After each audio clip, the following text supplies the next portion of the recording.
What's up? Welcome back to the channel, everyone. So today we are again in commercial Tata Motors schedule, and today we're gonna review the all-new Tata Punch Adventure Rhythm Pack. Now this is the manual transmission of the car. Now before moving further in this video, I would definitely like to thank Commercial Motors schedule for helping me out. If you wanna check out the all-new products like Tata Punch, Tata Altroz and many more other cars of Tata, so you can definitely contact to them.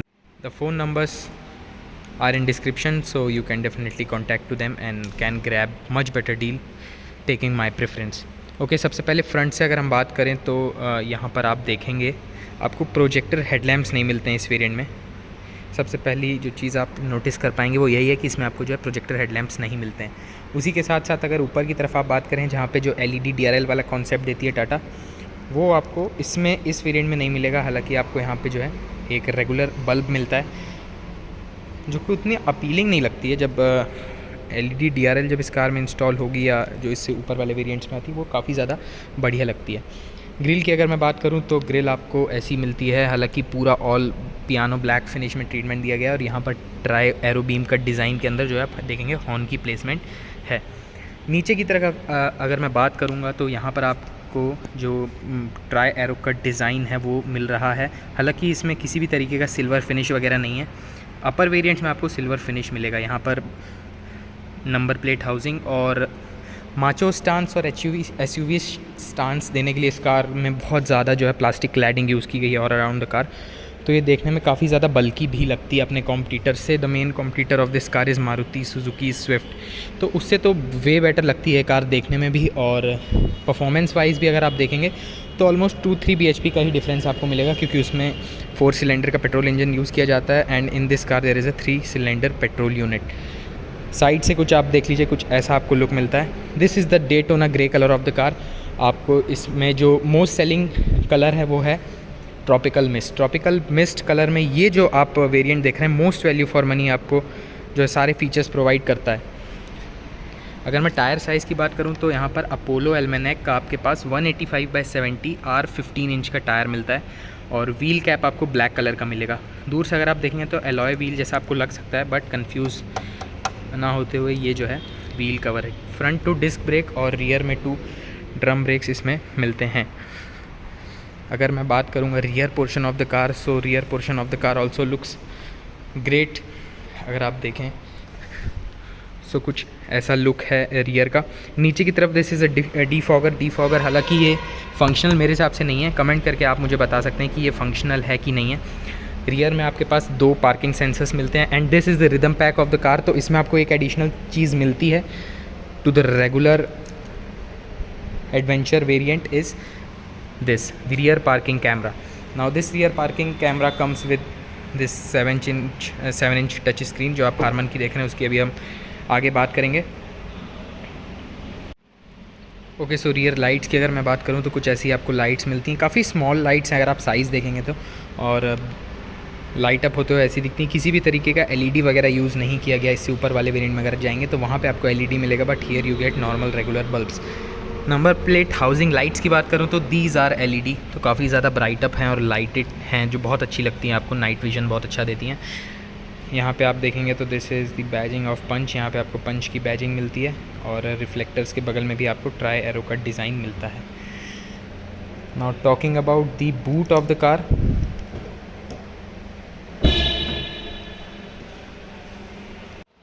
now talking about the boot size, you get 366 liters boot space और यहाँ पर आपको जो है boot lamp भी मिल जाता है। Tyre size की अगर मैं बात करूँ तो tyre size is of wait let me check. Okay, so tyre size is of 15। जो आपके पास नॉर्मल टायर्स जिस पे कार आप रन हो रही है आपकी, वही आपको सेम टायर्स मिलते हैं। आपको स्पेयर व्हील में भी आपको वही टायर मिलता है। यहाँ पर आप देखेंगे ग्रैब हैंडल, जिसे आप पकड़ के यहाँ से ईज़िली जो है बंद कर सकते हैं। यहाँ पर आप देखेंगे आपके पास पार्शल शेल्फ भी मिलता है। Now talking about the rear door, यहाँ से आप जानते हैं कि पंच का जो 2 डोर लुक वाला कॉन्सेप्ट है, उसके लिए यहाँ पे आपके पास डोर ओपनर है। Door opening is of 90 degree, so काफ़ी ज़्यादा इजी इनग्रेस और एग्रेस हो जाता है अगर आपके घर में एडल्ट्स हैं। Not talking about the seating of the car, सबसे पहले अगर मैं बात कर लूँ तो फ्रंट सीट जो है मेरे हाइट के अकॉर्डिंगली एडजस्ट की हुई है मैंने। For your information my height is 5'9", और उसके बावजूद भी अगर आप लेग रूम देखेंगे तो काफ़ी ज़्यादा सफिशिएंट है, और नीचे जो अंडर थाई सपोर्ट है वो भी काफ़ी ज़्यादा बढ़िया है, तो उस वजह से आपके जो है थाइज़ जो है काफ़ी बिल्कुल दर्द नहीं करेंगे लॉन्ग जर्नीज़ में।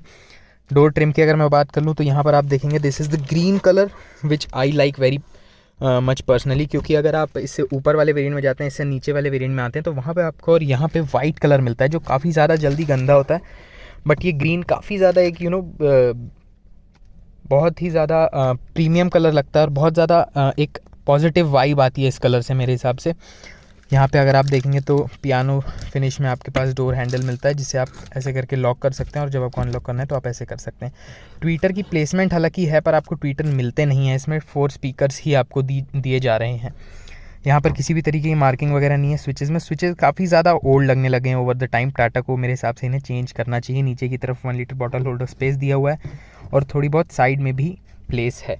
सीट्स की अगर मैं बात करूँ तो सीट्स आपको फैब्रिकेटेड मिलती हैं, आप देख पाएंगे फैब्रिकेटेड सीट्स यहाँ पर दी हुई हैं, और फैब्रिकेटेड सीट्स के साथ साथ आपको एडजस्टेबल हेडरेस्ट नहीं मिलते हैं, तो आपको जो है फिक्स्ड हेडरेस्ट से ही काम चलाना पड़ेगा, और बीच में जो पैसेंजर बैठेगा उसके लिए तो हेडरेस्ट है ही नहीं, but 3 person can comfortably fit inside this car, क्योंकि विड्थ थोड़ी सी ज़्यादा है स्विफ्ट से इसकी, तो you can definitely accommodate 5 person in this car. बीच में अगर आप बात करेंगे तो आपके पास किसी भी तरीके का लैंप वगैरह नहीं है, जो कि एक मेरे हिसाब से डिसएडवांटेज है इस कार का, क्योंकि सामने ही सिर्फ लैंप दिया गया है, वो भी सिर्फ छोटा सा लैंप है, एक उसमें बल्ब लगा हुआ है, और आपके पास और कैबिन में कहीं भी इल्यूमिनेशन नहीं है, तो वो एक थोड़ा सा नेगेटिव पॉइंट है। अगर मैं बात करूँगा ड्राइवर साइड डोर की, ड्राइवर साइड अब चलते हैं, आपके पास किसी भी तरीके की रिक्वेस्ट सेंसर वगैरह यहाँ पे आपको नहीं मिलता है, और डोर की जो थर्ड है वो काफ़ी ज़्यादा बढ़िया है। As you guys know Tata is known for its safety. यहाँ पे आप देखेंगे तो this is how the driver side door of the car looks. यहाँ पे आप देखेंगे तो यहाँ पर आपके पास पावर विंडो के कंट्रोल्स हैं, यहाँ पर सिर्फ इल्यूमिनेशन आपको ड्राइवर साइड मिलता है, बट ऑटो अप डाउन उसमें भी नहीं है। यहाँ पे आप देखेंगे मिरर्स को एडजस्ट करने के कंट्रोल, यहाँ से आप मिरर्स को जो है फोल्ड या अनफोल्ड कर सकते हैं। कुछ ऐसी आपको की मिलती है like all Tata cars, lock unlock और फॉलो मी होम लैम्प का बटन। यहाँ पे इल्यूमिनेशन दिया गया है, वो काफ़ी ज़्यादा एक अच्छी चीज़ है। नाइट में अगर आप अपनी कार को स्टार्ट करते हैं तो आपको पता रहता है कि where you have to put the keys. यहाँ से मैं आपको बता रहा था, आप इसको देख पाएंगे, अपने मिरर्स जो है कंट्रोल कर सकते हैं यहाँ से। ओके, सो यहाँ से आप अपने मिरर्स जो है कंट्रोल कर सकते हैं। सबसे पहले आप स्टेप इनसाइड करते हैं कार के अंदर। एक और चीज़ मैं आपको बताना भूल गया, इसमें आपको जो है हाइट एडजस्टेबल ड्राइवर सीट को बस आप आगे और पीछे ही कर सकते हैं, वो फिक्स्ड है एक जगह पे, हाइट एडजस्टेबल आपको नहीं मिलती है। इसी ऊपर वाले वेरिएंट में आ जाएंगे तो वहाँ पे आपको जो है height adjustable driver steering wheel मिलती है। अब सबसे पहले बात कर लेते हैं स्टीयरिंग व्हील की। तो स्टीयरिंग व्हील आपको कार का कुछ ऐसा मिलता है। सबसे पहले यहाँ पे आप देखेंगे this is the logo of Tata, और यहाँ पर आपको पास मीडिया के कंट्रोल्स हैं। अब इस वेरिएंट में आपको मल्टीमीडिया के कंट्रोल्स मिलते हैं। अगर आप इससे ऊपर वेरिएंट में जाएंगे, मतलब टॉप वेरिएंट में अगर आप जाएंगे तो वहाँ पे आपको पास जो है क्रूज़ कंट्रोल का ऑप्शन रहता है। इंफोटेनमेंट सिस्टम की बात करूँ मैं तो आपके पास हरमन का 7 इंच का जो है, जो टाटा की कार्स में आता है, वो वाला म्यूज़िक सिस्टम मिलता है with Android auto, Apple car play और मैनी मोर मीडिया कंट्रोल्स के साथ। यहाँ पे आपके पास 3 वर्ड्स वाला भी फीचर है, और पार्क असिस्ट भी है आपके लिए, जो कि आपको रिवर्स पार्किंग के समय जो है वो काम आता है, आपको गाइडलाइंस वगैरह सेट करता जाता है। तो safety wise this car is tremendous, 5 star global NCAP ने इसे स्टार्स दिए थे, और काफ़ी ज़्यादा सेफ़ है मेरे हिसाब से। अगर ड्राइवर जो है हाई स्पीड भी कर रहा है, वैसे करनी नहीं चाहिए, बट फिर भी जो काफ़ी ज़्यादा एक कॉन्फिडेंस, रीअश्योरिंग कॉन्फिडेंस आपके अंदर रहता है इस कार को ड्राइव करते समय, वो अनमैचेबल है। आप ऑलमोस्ट महिंद्रा से इसे कंपेयर कर सकते हैं सेफ्टी के मामले में। बाकी कार्स जो हैं वो दूर रह जाती हैं सेफ्टी फीचर्स में इस कार के कंपैरिजन में। इंस्ट्रूमेंट क्लस्टर की अगर मैं बात कर लूँ तो यहाँ पर आपको दिखेगा नॉर्मल इंस्ट्रूमेंट क्लस्टर जैसा आपको एल्ट्रॉज में मिलता है। यहाँ पर आप देखेंगे this is the speed and this is the RPM meter. इसमें आपको जो है fuel economy, range, kilometre driven और आपका कौन सा डोर ओपन है इस कार का, ये देखिए ड्राइवर साइड डोर ओपन है, सो ड्राइवर साइड डोर ओपनिंग आपको उसमें स्विच दिखता है। इको एंड सिटी मोड जैसे आप यहाँ से उसको चेंज कर सकते हैं, देखिए आप यहाँ पे देख पा रहे होंगे, तो इसे प्रेस करेंगे तो इकोनॉमी ड्राइव मोड एक्टिवेटेड। एक और बार प्रेस करने में इसमें सिर्फ आपको 2 मोड्स मिलते हैं, इको और सिटी, जो वॉइस कमांड आपको इसमें मिलता है। City drive mode activated. Okay, so city drive mode is activated right now.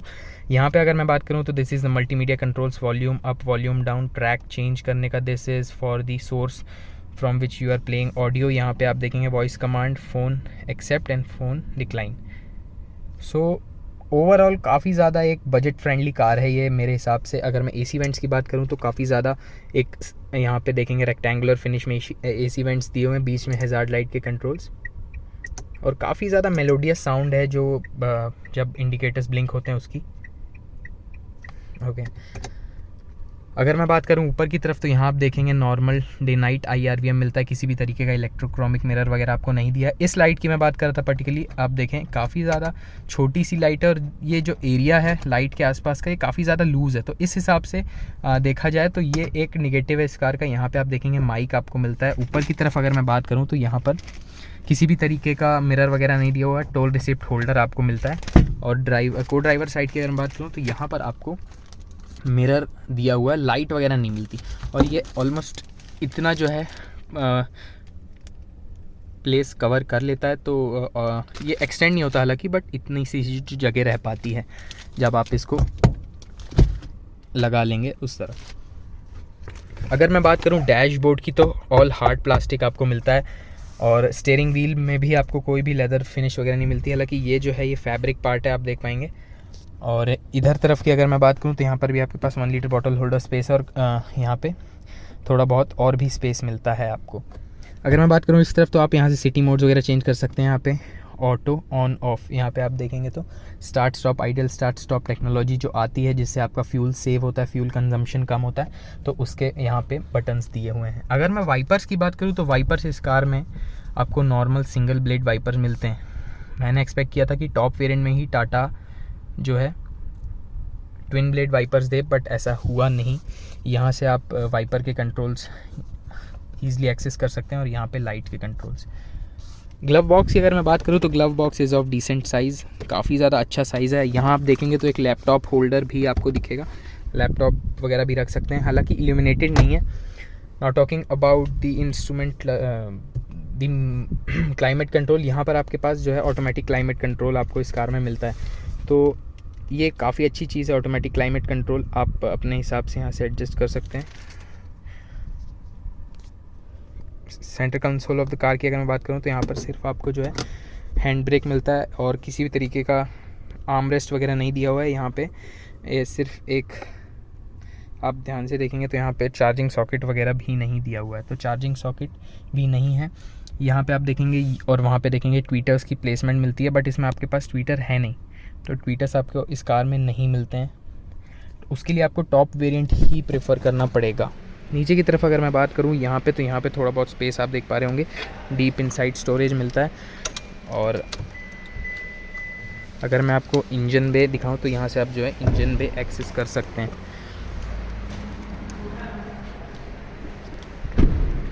Now talking about the engine of this car, इसमें आपको 1.2 लीटर का रेवेट्रॉन इंजन मिलता है विच प्रोड्यूसेस 83 bhp।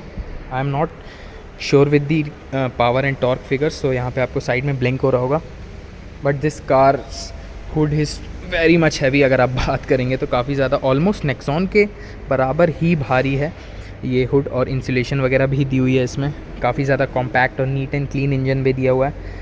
और फ्यूल इकोनॉमी की अगर मैं बात करूँ तो 15 to 16, अगर आप रियल लाइफ की बात करें तो 15 to 16 के आसपास जो है ये कार आपको माइलेज, अभी तक जितने भी कस्टमर्स हैं वो ऐसा क्लेम कर रहे हैं, तो 15 to 16 आपको सिटी मोड में कार देती थी। या इको मोड में अगर आप बात करें और हाईवे में, तो वही अगर आप मेंटेन करके चलते हैं 80, 90, 100 के आसपास, तो आपको ऑलमोस्ट 20 भी ये कार जो है माइलेज देती है ना। प्राइसिंग की अगर मैं बात करूँ तो 7 लाख के आसपास ये जो है ऑन रोड पड़ती है, 7,50,000 या 7,20,000। अब सबसे पहली बात जो इस वीडियो को देखने के बाद आपके मन में आएगी कि इस कार का आपको एडवेंचर वेरिएंट लेना चाहिए, एडवेंचर रिदम पैक लेना चाहिए। देखिए सबसे पहले अगर आप मैं बात करूँ एडवेंचर वेरिएंट की, तो एडवेंचर वेरिएंट में आपको 2-3 चीज़ें ही बस इसमें जो है कम मिलती हैं। जो आप टच स्क्रीन मैंने आपको दिखाया 7 इंच का, वो आपको नॉर्मल सिंगल डिन आपको म्यूज़िक सिस्टम मिलेगा।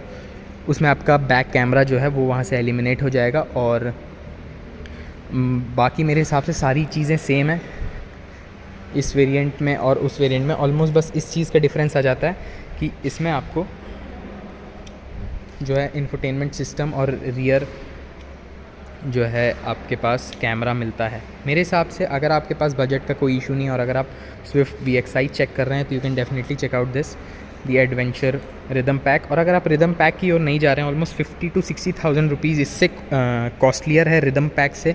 रिदम पैक कॉस्टलियर है नॉर्मल एडवेंचर वेरिएंट से, तो you can definitely go with the adventure. अगर आपको बजट का प्रॉब्लम नहीं है और आप एक अच्छी स्वीट फैमिली कार चाहते हैं जो आपको माइलेज भी अच्छा दे, लुक्स बहुत ज़्यादा किलर हैं इसके और स्पेशियस भी हो, तो you can definitely go with this the adventure rhythm pack. So I hope आपका इस वीडियो को देख के डाउट क्लियर हो गया होगा। अगर अभी भी आपका वीडियो मतलब डाउट क्लियर नहीं हुआ है regarding these comparison of these two cars, Swift या टाटा पंच, तो मैं बता दूं आपको, स्विफ्ट में आपको सिर्फ जो है मारुति की रिलायबिलिटी मिलेगी, और पावर फिगर्स की अगर मैं बात करूं तो थोड़ी बहुत पावर जो है स्विफ्ट की ज़्यादा है इससे। ऑलमोस्ट थोड़ी सी लेंथ ज़्यादा है स्विफ्ट की, उसमें आपका व्हील बेस ऑलमोस्ट सेम है, सिर्फ लेंथ थोड़ी सी ज़्यादा है। तो मेरे हिसाब से आपको ये कार प्रेफर करनी चाहिए over Swift because of its SUV look and bulky stance. Road presence भी बहुत ज़्यादा अच्छी है एज़ कम्पेयर टू स्विफ्ट, तो काफ़ी ज़्यादा जो है इस कार में आपको सेफ़ फील होगा, बहुत ज़्यादा आप प्राउड ओनर बनेंगे अगर आप टाटा पंच प्रेफर करते हैं ओवर स्विफ्ट। बाकी इट्स योर चॉइस। अगर आपको ये वीडियो अच्छा लगा तो please give it a thumbs up, और please subscribe to the channel as well. Thank you for watching this video. Thank you so much.